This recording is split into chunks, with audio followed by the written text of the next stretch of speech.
નમસ્કાર વિદ્યાર્થી મિત્રો, ધોરણ 12 ભૌતિક વિજ્ઞાન વિષયના ચોથા ચેપ્ટર કે જેનું નામ છે ગતિમાન વિદ્યુત ભારો અને ચુંબકત્વ. આ ચેપ્ટરના ગયા લેક્ચરની અંદર આપણે સોલેનોઇડ અને ટોરોઇડ વડે એની અંદરના વિસ્તારના નિયમિત ચુંબકીય ક્ષેત્ર એના સૂત્ર આપણે મેળવેલા. સોલેનોઇડ અને ટોરોઇડ વડે અંદર નિયમિત સમાન ચુંબકીય ક્ષેત્ર B બરાબર μ0 સ્મોલ n I જેટલું હોય છે, જ્યાં સ્મોલ n એ એકમ લંબાઈ દીઠ આટાની સંખ્યા છે. આ ઉપરાંત સોલેનોઇડ અને ટોરોઇડ માટે આદર્શ સોલેનોઇડ અને ટોરોઇડ વડે એની બહારના વિસ્તારમાં ચુંબકીય ક્ષેત્ર શૂન્ય હોય છે. આ હકીકતનો ઉપયોગ કરીને આજે કેટલાક ઉદાહરણ અને સ્વાધ્યાયના દાખલાઓ જોઈએ. તો ટોરોઇડ પછી ટેક્સ્ટમાં ઉદાહરણ આપેલું છે, ઉદાહરણ 4.9. જુઓ એની રકમ.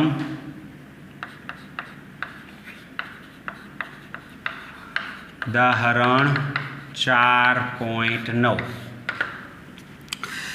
1 સેન્ટીમીટર ત્રિજ્યા અને 0.5 મીટર લંબાઈનો સોલેનોઇડ 500 આટા ધરાવે છે. સોલેનોઇડની ત્રિજ્યા આપેલી છે, ત્રિજ્યા r બરાબર 1 સેન્ટીમીટર છે. આટલી ત્રિજ્યા ધરાવતા આ સોલેનોઇડ એની લંબાઈ, સોલેનોઇડની લંબાઈ L બરાબર 0.5 મીટર છે અને તેમાં આટાની સંખ્યા, જેને આપણે કેપિટલ N વડે દર્શાવીએ, કુલ આટાની સંખ્યા કેટલી છે? 500 છે. તેમાંથી 5 એમ્પિયર વિદ્યુત પ્રવાહ પસાર થાય છે. સોલેનોઇડમાંથી વહેતો વિદ્યુત પ્રવાહ I બરાબર 5 એમ્પિયર. તો પ્રશ્ન છે, સોલેનોઇડની અંદર ચુંબકીય ક્ષેત્રનું મૂલ્ય કેટલું હશે? સોલેનોઇડની અંદર ચુંબકીય ક્ષેત્ર B કેટલા મૂલ્યનું હશે?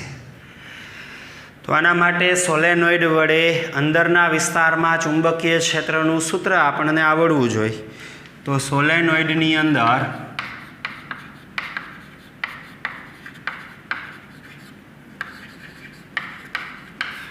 નિયમિત ચુંબકીય ક્ષેત્ર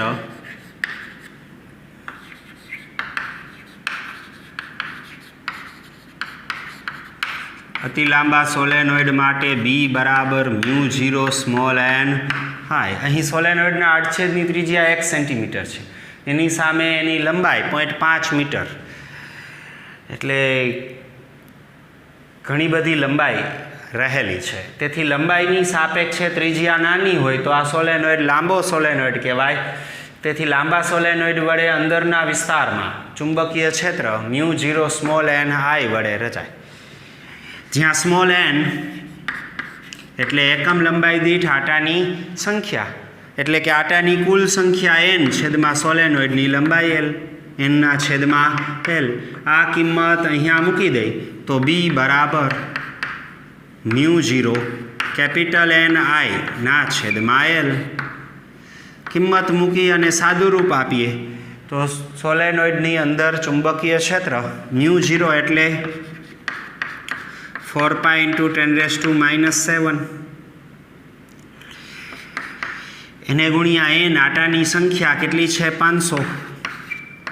I તેમાંથી વહેતો પ્રવાહ 5 એમ્પિયર છેદમાં L લંબાઈ, સોલેનોઇડની લંબાઈ 0.5 મીટર છે. તેથી ચુંબકીય ક્ષેત્ર B બરાબર, આનું સાદુરૂપ આપીએ, પાઈની જગ્યાએ 3.14 અને આમ લખું 4π એટલે 3.14 10⁻⁷ એમનો. અહીંયા આ 500 એટલે 5 ગુણ્યા 10⁻², આ રીતે દર્શાવું. આ 5 5 કેન્સલ થાય તો અહીંયા 0.1 વધે. 0.1 એટલે અહીં 5 5 આ અંશ છેદમાંથી કેન્સલ કરીએ તો અહીં છેદમાં 0.1 એટલે 10⁻1 તેથી બી બરાબર આંકડાઓનું સાદું રૂપ આપીએ તો 4 × 3.14 × 5 કેલ્ક્યુલેટરથી સાદું રૂપ આપીએ તો 4 એને ગુણ્યા 3.14 એને ગુણ્યા 5 તો પરિણામ મળે છે 62.8. બાકી રહી 10ની ઘાત. આ -1 અંશમાં જાય તો +1, 2 ને 1 3, 3 - 7 એટલે 10⁻⁴. ચુંબકીય ક્ષેત્રનો એકમ ટેસ્લા. 1 ઘાત આપી દઉં તો ચુંબકીય ક્ષેત્ર 6.28 10⁻³ ટેસ્લા. આટલું ચુંબકીય ક્ષેત્ર અંદરના વિસ્તારમાં નિયમિત રીતે ગોઠવાયેલું હશે. આ સોલેનોઇડની અંદરના વિસ્તારનું નિયમિત ચુંબકીય ક્ષેત્ર. સાવ સિમ્પલ વાત છે. સૂત્રમાં આપેલી કિંમતો મૂકીને સાદું રૂપ આપવાનું છે. આવો જ સ્વાધ્યાયમાં દાખલો છે. જુઓ, સ્વાધ્યાયમાં દાખલા નંબર 4.8. સ્વાધ્યાયમાં દાખલા નંબર 4.8.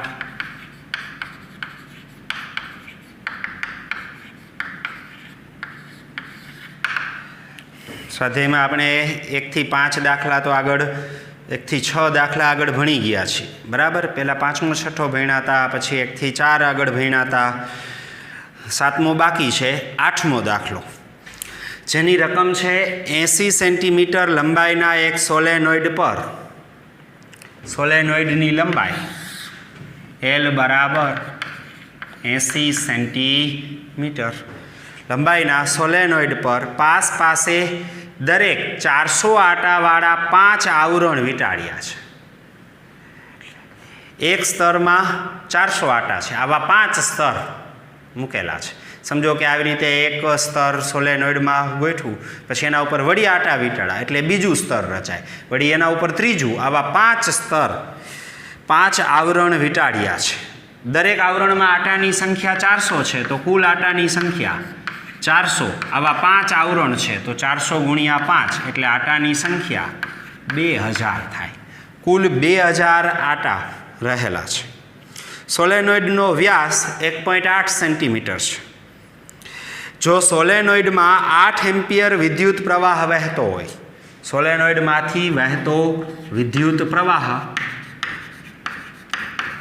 I બરાબર કેટલા એમ્પિયર રકમમાં કીધું છે 8 એમ્પિયર પ્રવાહ વહેતો હોય તો તેના કેન્દ્ર પાસે ચુંબકીય ક્ષેત્રનું મૂલ્ય અંદરના વિસ્તારમાં આ કેન્દ્ર પર ચુંબકીય ક્ષેત્ર B કેટલું હશે? સોલેનોઇડ માટે લંબાઈ, આટાની સંખ્યા, પ્રવાહ આપેલા છે. તો સોલેનોઇડ વડે ઉદ્ભવતું ચુંબકીય ક્ષેત્ર, આ જ સૂત્રનો ઉપયોગ કરીએ તો સોલેનોઇડ વડે ઉદ્ભવતું ચુંબકીય ક્ષેત્ર B બરાબર μ0 ni. સોલેનોઇડના કેન્દ્ર પાસે અથવા સોલેનોઇડની અંદર ચુંબકીય ક્ષેત્રનું સૂત્ર, જ્યાં સ્મોલ n એટલે કેપિટલ N ના છેદમાં L, જ્યાં સ્મોલ n કેપિટલ N ના છેદમાં L. તેથી B બરાબર μ0 કુલ આટાની સંખ્યા N I ના છેદમાં L.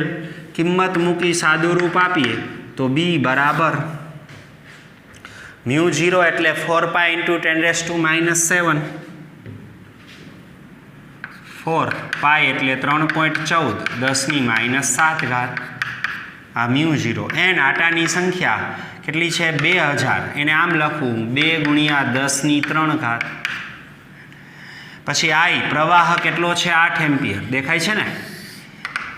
ના છેદમાં L લંબાઈ 80 સેન્ટીમીટર એટલે આટાની સંખ્યા લંબાઈ 80 સેન્ટીમીટર છે. મીટરમાં ફેરવીએ તો 0.8. તેથી ચુંબકીય ક્ષેત્ર B બરાબર, કેલ્ક્યુલેટર વડે સાદું રૂપ આપીએ 4 × 3.14 × 2 × 8 ભાગ્યા 0.8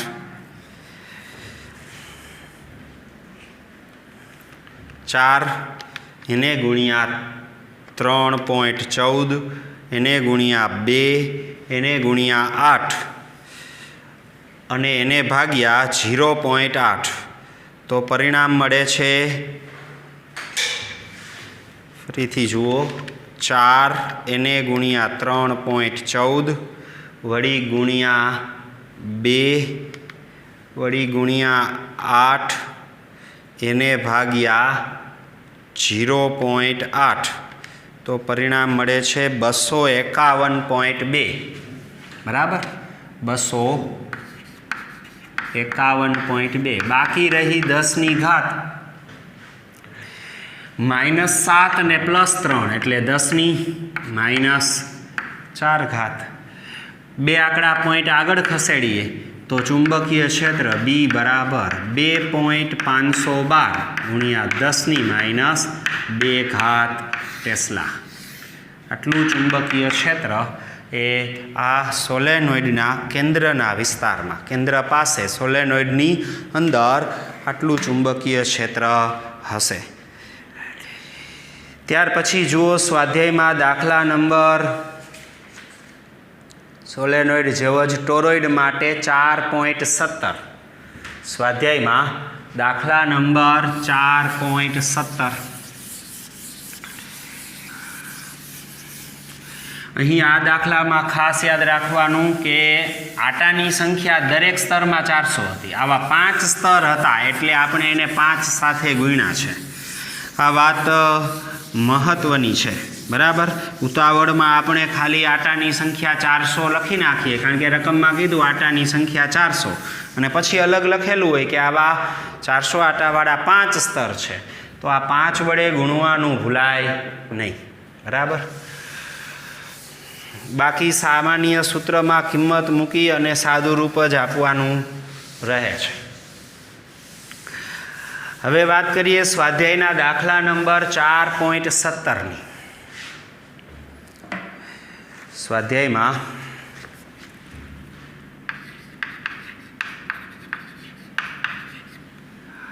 દાખલા નંબર 4.17 એની રકમ કંઈક આવી છે. 25 સેન્ટીમીટર આંતરિક ત્રિજ્યા અને 26 સેન્ટીમીટર બહારની ત્રિજ્યા ધરાવતા એક ટોરોઇડના કોર કે જે ફેરોમેગ્નેટિક નથી, તેની આસપાસ તારના 3500 આટા વીંટાળેલા છે. એક ટોરોઇડ આપેલો છે. સમજો કે આવી રીતે એક ટોરોઇડલ ગૂંચળું છે. બરાબર, આ ટોરોઇડ માટે આ અંદરના ભાગની કંઈક ત્રિજ્યા અલગ હશે અને બહારના ભાગની ત્રિજ્યા કંઈક અલગ હશે. અંદરની ત્રિજ્યા R1 નામ આપું અને બહારની ત્રિજ્યા R2 કહું. ટોરોઇડની રચના કાલે આપણે ભણ્યા. બરાબર, આ ટોરોઇડ માટે ટોરોઇડની અંદરની ત્રિજ્યા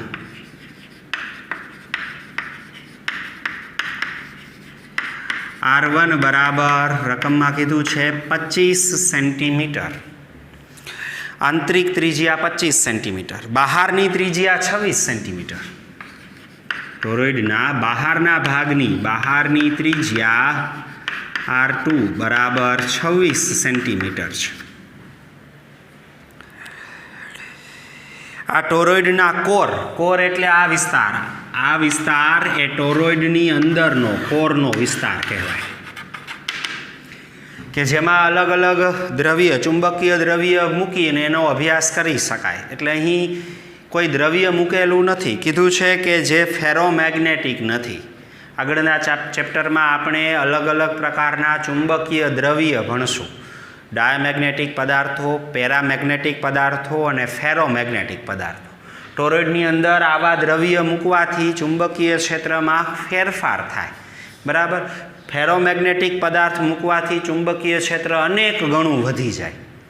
શા માટે, કેમ, એ આપણે આગળ 5મા ચેપ્ટરમાં ભણશું. પણ અહીંયા કીધું છે કે આવું કોઈ ફેરોમેગ્નેટિક દ્રવ્ય અંદર મૂકેલું નથી. તેની આસપાસ તારના 3500 આટા વીંટાળેલા છે. આટાની સંખ્યા ટોરોઇડમાં કુલ આટાની સંખ્યા કેટલી છે? n બરાબર 3500. 3500 આટાઓ વીંટાળેલા છે.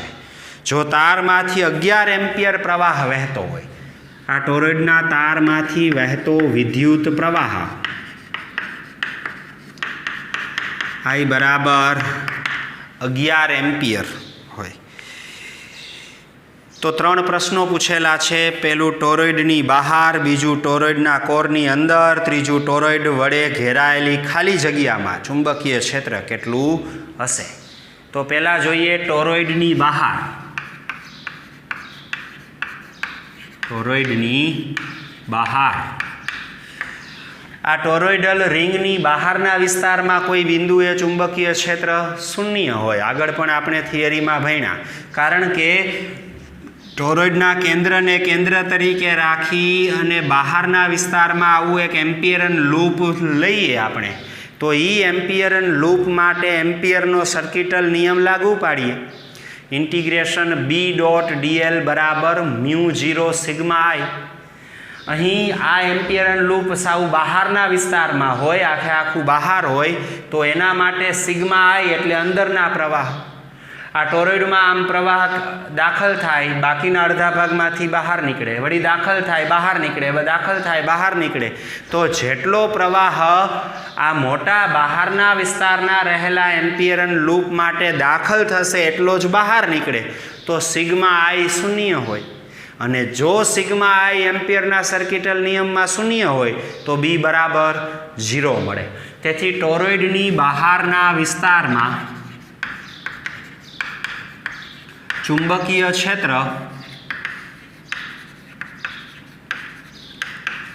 શૂન્ય હશે. તેથી આદર્શ ટોરોઇડ માટે પણ આ વાત આપણે જોઈ હતી થિયરીમાં કે ટોરોઇડલ રિંગ વડે એની બહારના વિસ્તારમાં, કોર સિવાયના વિસ્તારમાં ચુંબકીય ક્ષેત્ર શૂન્ય હોય. તેથી ટોરોઇડની બહારના વિસ્તારમાં કાંઈ ચુંબકીય ક્ષેત્ર હશે નહીં. બીજી વાત, હવે બીજો પ્રશ્ન છે ટોરોઇડના કોરની અંદર.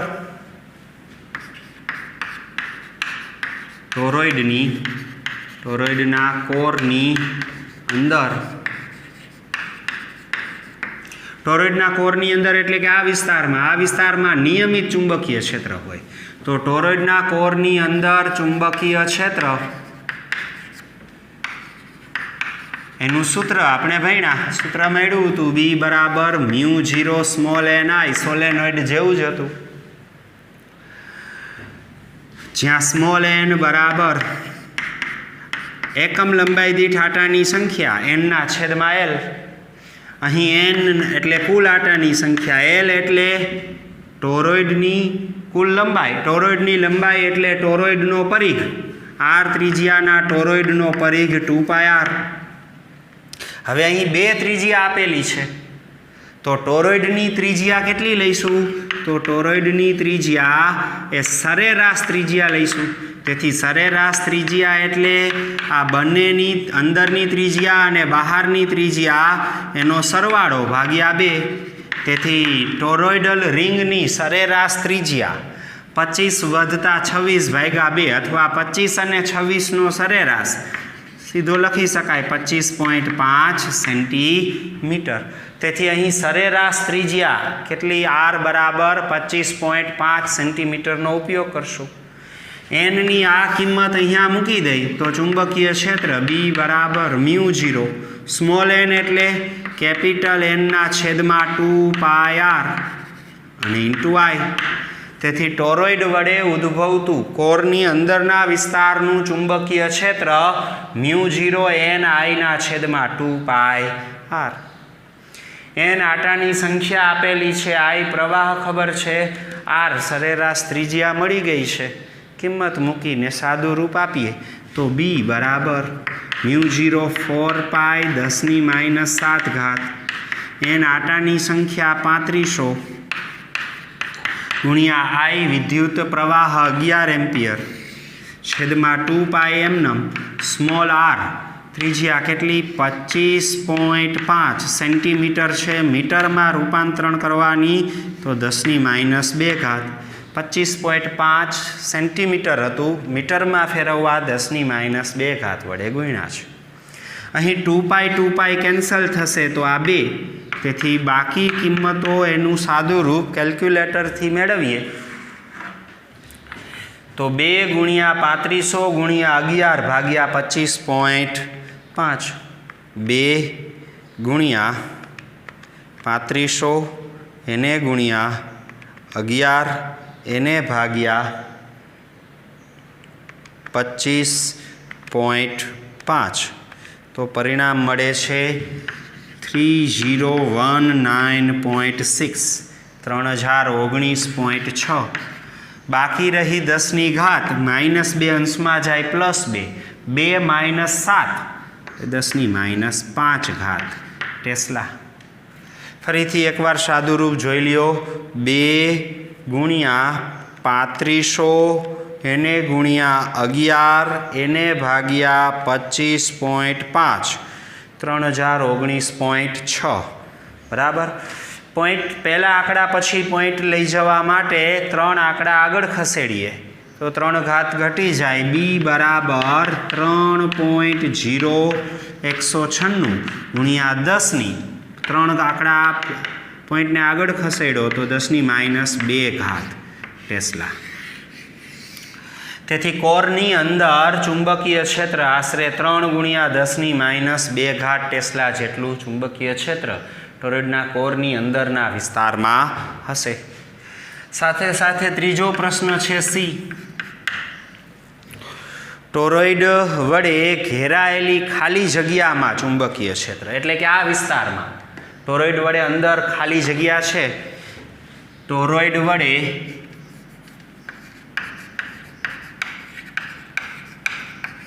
ઘેરાયેલી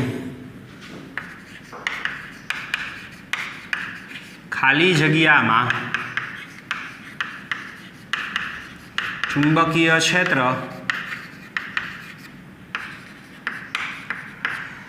અહીં અંદરના વિસ્તારમાં આ વિસ્તારમાં ચુંબકીય ક્ષેત્ર શૂન્ય જ હશે, કારણ કે એ ટોરોઇડલ રિંગની તો બહારનો જ ભાગ છે. બરાબર. ટોરોઇડ વડે હંમેશા ચુંબકીય ક્ષેત્ર આ વચ્ચેના ગાળામાં જ કોરની અંદર જ ઉદ્ભવે. આ વિસ્તારમાં ચુંબકીય ક્ષેત્ર શૂન્ય. કેવી રીતે? તો કે અહીંયા થિયરીમાં પણ આપણે જોયું હતું, અંદરના વિસ્તારમાં એક નાનકડું એમ્પિયરન લૂપ વિચારો તો એ એમ્પિયરન લૂપ વડે ઘેરાતો પ્રવાહ શૂન્ય હશે. σI0 તો σI0 હોય તો ઇન્ટિગ્રેશન B.dl બરાબર μ0 σI માં σI જ શૂન્ય હોય તો B શૂન્ય થાય. તેથી ટોરોઇડ વડે ઘેરાયેલી ખાલી જગ્યામાં ચુંબકીય ક્ષેત્ર શૂન્ય હશે. બરાબર.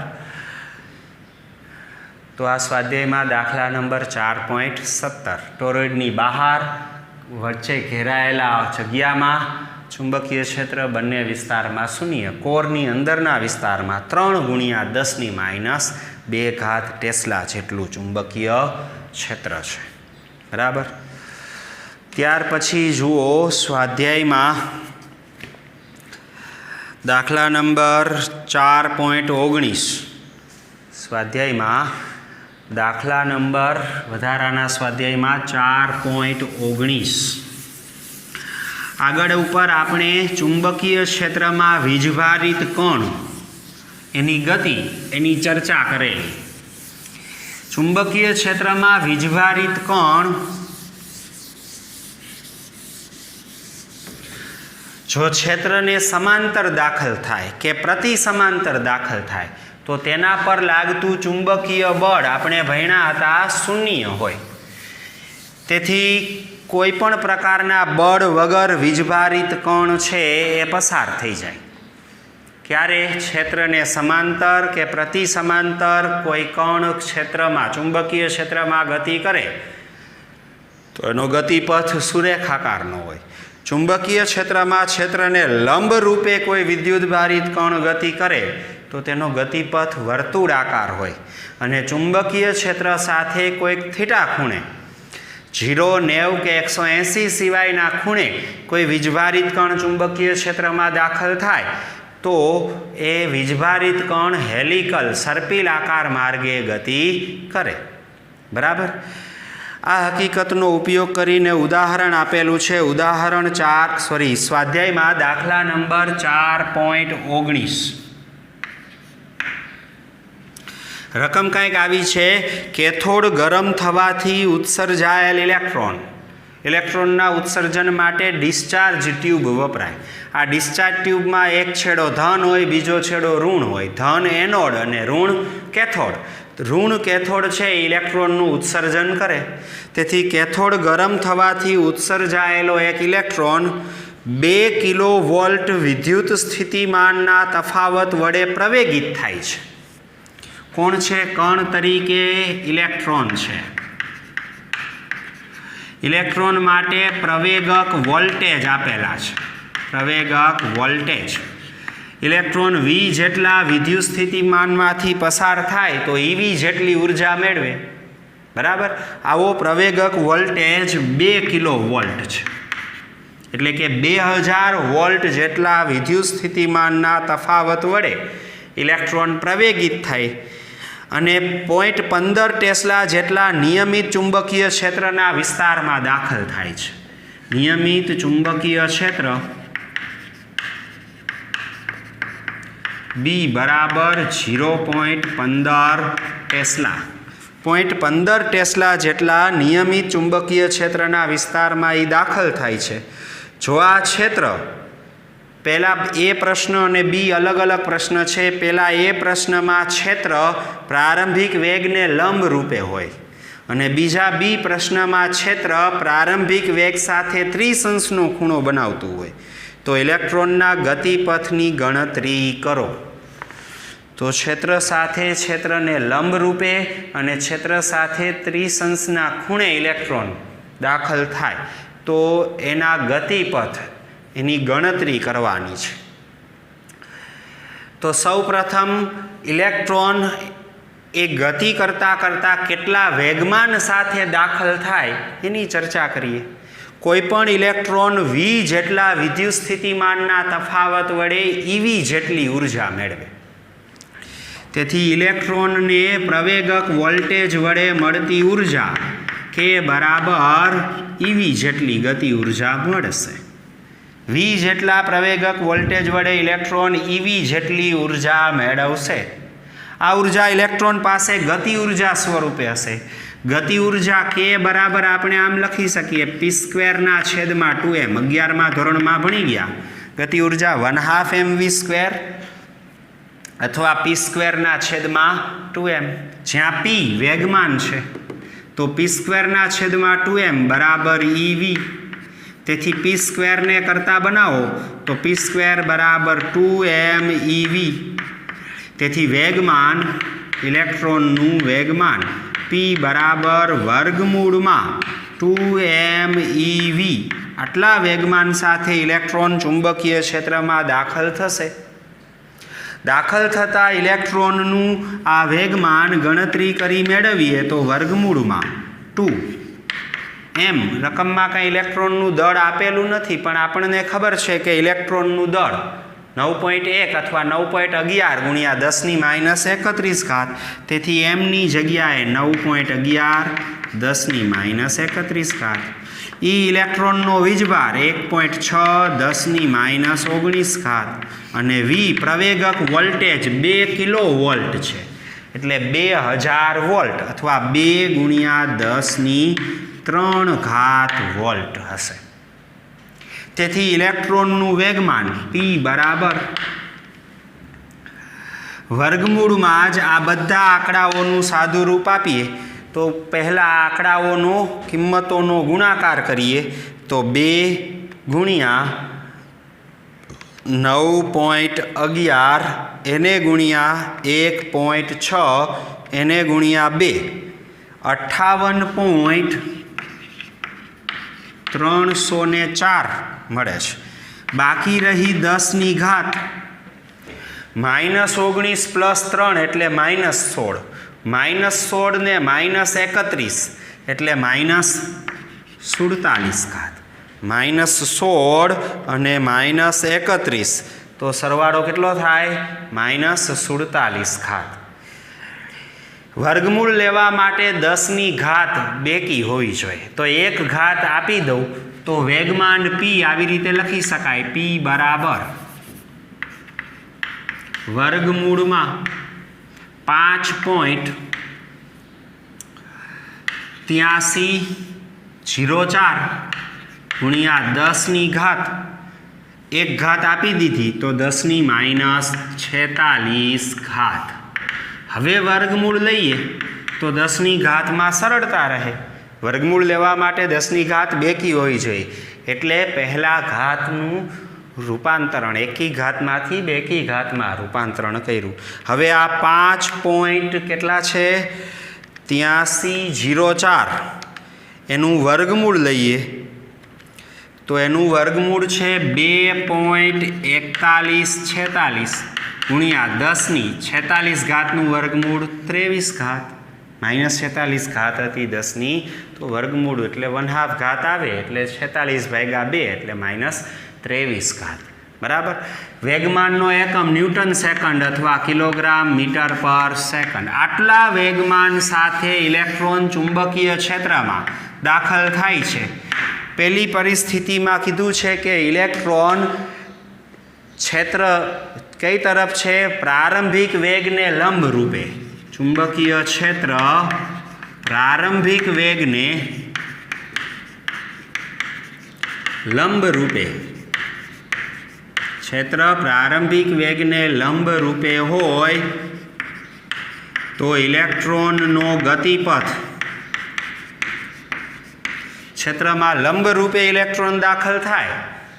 તો આગળ થિયરીમાં આપણે ભણ્યા કે ચુંબકીય ક્ષેત્રમાં કોઈ વીજભારિત કણ ક્ષેત્રને લંબ રૂપે દાખલ થાય તો તેનો ગતિપથ વર્તુળાકાર હશે. જો ઇલેક્ટ્રોનનો ગતિપથ વર્તુળાકાર હોય તો વર્તુળ માર્ગની ત્રિજ્યા, જેની ત્રિજ્યા ચુંબકીય ક્ષેત્રમાં લંબ રૂપે દાખલ થતા વીજભારિત કણના ગતિપથની ત્રિજ્યાનું સૂત્ર કંઈક આવું હતું, r બરાબર mv/qb. અહીં mv એટલે દળ અને વેગનો ગુણાકાર, અને દળ અને વેગનો ગુણાકાર એટલે વેગમાન. q ઇલેક્ટ્રોનનો વીજભાર e અને ચુંબકીય ક્ષેત્ર b. તેથી ગતિપથની ત્રિજ્યા આ p, e અને b. p કિંમત વેગમાન આપણે મેળવી લીધું, ઇલેક્ટ્રોનનો વીજભાર ખબર છે, ક્ષેત્ર આપેલું છે, કિંમત મૂકી સાદું રૂપ આપીએ તો વેગમાન 2.4146 10ની -23 ઘાત છેદમાં ઇલેક્ટ્રોનનો વીજભાર 1.6 10ની -19 ઘાત. બી ચુંબકીય ક્ષેત્ર 0.15. તેથી ગતિપથની ત્રિજ્યા r બરાબર સાદું રૂપ આપીએ 2.4146 એને ભાગ્યા 1.6 એને ભાગ્યા 0.15, તો પરિણામ મળે છે 10.06. 10ની ઘાત -19 અંશમાં જાય +19. 19 -23 એટલે 10ની કેટલી ઘાત? 4. 19 -23 એટલે 10ની -4 ઘાત. આટલા માઇનસ ઘાતો, -19 અંશમાં જાય +19. 19 -23 એટલે 10ની -4 ઘાત મીટર. એમાંથી એક ઘાત આપી દઉં તો r બરાબર 1.006 10ની -3 ઘાત મીટર. એટલે ગતિપથની ત્રિજ્યા આશરે 1 મિલીમીટર હશે. r બરાબર 1 મિલીમીટર. જો જૂની ટેક્સ્ટ તમારી પાસે હોય તો એમાં જવાબ 1 સેન્ટીમીટર આપેલો છે, એ ખોટો છે, ખરેખર જવાબ 1 મિલીમીટર મળે. નવી ટેક્સ્ટમાં કદાચ સુધારો થઈ ગયો હશે. રેડી? તેથી પહેલા પ્રશ્નનો જવાબ, જો ચુંબકીય ક્ષેત્ર પ્રારંભિક વેગને લંબરૂપે હોય તો તેનો ગતિપથ વર્તુળાકાર હોય અને આ વર્તુળાકાર ગતિપથની ત્રિજ્યા 1 મિલીમીટર જેટલી હશે. બીજો પ્રશ્ન બી. ચુંબકીય ક્ષેત્ર પ્રારંભિક વેગ સાથે 30 અંશનો કોણ બનાવતું હોય. ચુંબકીય ક્ષેત્ર પ્રારંભિક વેગ સાથે 30 અંશનો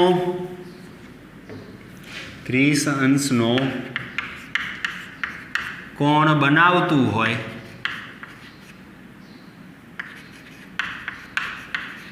તો ઇલેક્ટ્રોનનો ગતિપથ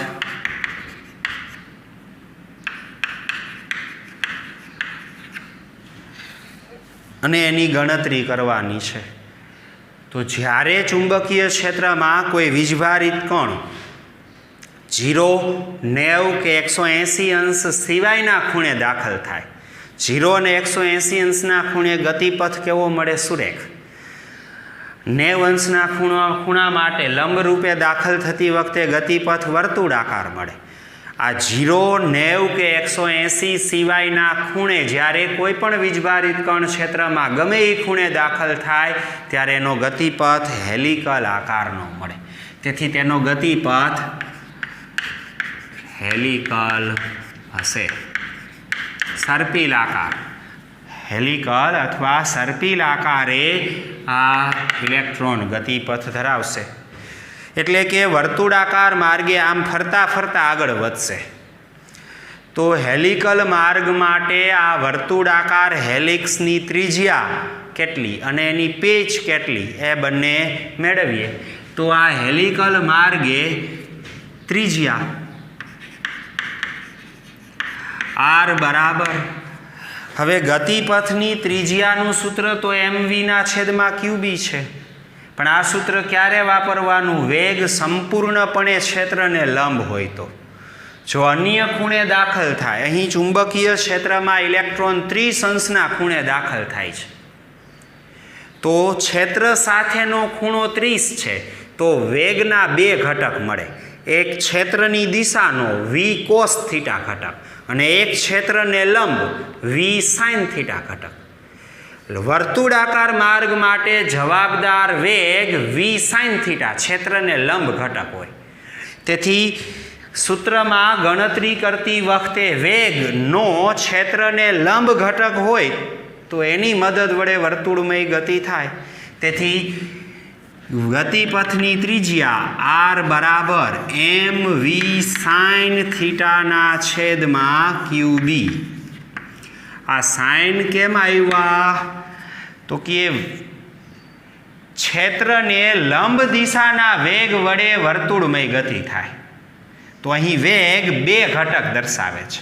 ક્ષેત્રની દિશામાં v cos 30 અથવા v cos θ અને લંબ દિશામાં v sin θ. તો વેગના v sin ઘટક વડે જ વર્તુળ માર્ગે ગતિ થાય તો ગતિપથની ત્રિજ્યામાં વેગનો ક્ષેત્રને લંબ ઘટક જ લખવાનો હોય. તેથી r બરાબર mv એટલે વેગમાન p sin θ બરાબર 30. ઇલેક્ટ્રોનનો વીજભારીન ચુંબકીય ક્ષેત્ર b. p/eb નું સાદું રૂપ તો આપણે આપેલું છે 1 મિલીમીટર. તો r બરાબર આ p/eb એટલે 1 મિલીમીટર, 1 × 10⁻³ અને sin 30 એટલે 1/2. તેથી હેલિક્સના પથની ત્રિજ્યા કેટલી હશે? 1/2 એટલે 0.5 10⁻³ મીટર એટલે મિલીમીટર. તેથી ત્રિજ્યા, ગતિપથની ત્રિજ્યા આના કરતાં અડધી, 0.5 મિલીમીટર ત્રિજ્યાવાળા હેલિકલ માર્ગે ગતિ કરશે. હવે હેલિકલ માર્ગે ગતિ થાય એટલે હેલિકલ માર્ગ આવી રીતે આમ હોય. એક વર્તુળ માર્ગ પૂરું કરે ને ત્યાં ઇલેક્ટ્રોન અહીંયાથી અહીંયા આવી જાય, વળી એક ઇલેક્ટ્રોન એક વર્તુળાકાર માર્ગ પૂરું થાય એટલે અહીંયાથી અહીંયા આવી જાય. તો આ અંતર હેલિક્સની પીચ છે. તો હેલિક્સની પીચ એટલે સમક્ષિતિજ દિશામાં કાપેલું અંતર કેટલા સમયગાળા દરમિયાન? એક પરિભ્રમણ દરમિયાન. એક પરિભ્રમણ માટેનો સમય એટલે આવર્તકાળ. તો હેલિક્સની પીચ એટલે આ દિશાનું અંતર, એટલે આ દિશાના વેગ ગુણ્યા સમય. ક્ષેત્રને સમાંતર વેગ કયો ઘટક? તો કે v cos θ. પીચ એટલે અંતર, વેગ ગુણ્યા સમય, અને એક સમય એટલે એક આંટો ફરવાનો સમય એટલે આવર્તકાળ. તેથી હેલિક્સની pitch v cos θ into t. બરાબર. v cos θ એમ રાખીએ. t એટલે ઝડપ v બરાબર 2πr/t હોય તો આમાંથી t ને કરતા બનાવો તો t બરાબર 2πr/v. તેથી 2πr/v. v કેન્સલ થઈ જાય. તેથી હેલિક્સની પીચ અથવા પેચ PITCH cos 30 2πr. તો cos 30 એટલે √3/2 2 પાઈ એટલે 3.14 અને r ગતિપથની ત્રિજ્યા તો કેટલી છે? 0.5 mm. 0.5 10⁻³ મિલીમીટરમાં છે. બરાબર. આ બે કેન્સલ થાય તો 3.14 ગુણ્યા 0.5 ગુણ્યા √3. તો હેલિક્સની પીચ અથવા પેચ એક કેલ્ક્યુલેટરથી સાદું રૂપ આપીએ તો √3 એટલે 1.7320 બરાબર, અથવા 1.73 એને ગુણ્યા 3.14 એને ગુણ્યા 0.5 બરાબર 2.7192 ગુણ્યા 10⁻³ મીટર. એટલે હેલિક્સની પીચ 2.72 મિલીમીટર હશે. એક વર્તુળ માર્ગ પૂરું થાય એટલે ઇલેક્ટ્રોન કેટલો આગળ વધે? 2.72 મિલીમીટર પીચ સાથે એ હેલિકલ માર્ગે એ ઇલેક્ટ્રોન ગતિ કરતો હશે. આમ જ્યારે ઇલેક્ટ્રોન ક્ષેત્રને લંબ રૂપે, પ્રારંભિક વેગ ક્ષેત્રને લંબ રૂપે હોય ત્યારે એનો ગતિપથ વર્તુળાકાર હશે અને એ વર્તુળાકાર માર્ગની ત્રિજ્યા 1 મિલીમીટર હશે. જ્યારે ઇલેક્ટ્રોનનો પ્રારંભિક વેગ ક્ષેત્ર સાથે 30 અંશનો ખૂણો બનાવતો હોય ત્યારે ગતિપથ હેલિકલ આકારનો. આ હેલિકલ આકારના ગતિપથને બે કિંમતો હોય, એક ત્રિજ્યા અને બીજું પીચ. તો ત્રિજ્યા કેટલી? 0.5 મિલીમીટર અને હેલિક્સની પીચ કેટલી? 2.72 મિલીમીટર. બરાબર. તો આ સ્વાધ્યાયના દાખલા નંબર 4.19. વિદ્યાર્થી મિત્રો, આ ચારેય દાખલાઓ વ્યવસ્થિત ગણજો. બરાબર, તૈયાર કરી લેજો. કોઈને કાંઈ પ્રોબ્લેમ હોય તો કહેજો. તો આજે અહીંયા સુધી રાખીએ. સારું, ચાલો, નમસ્કાર.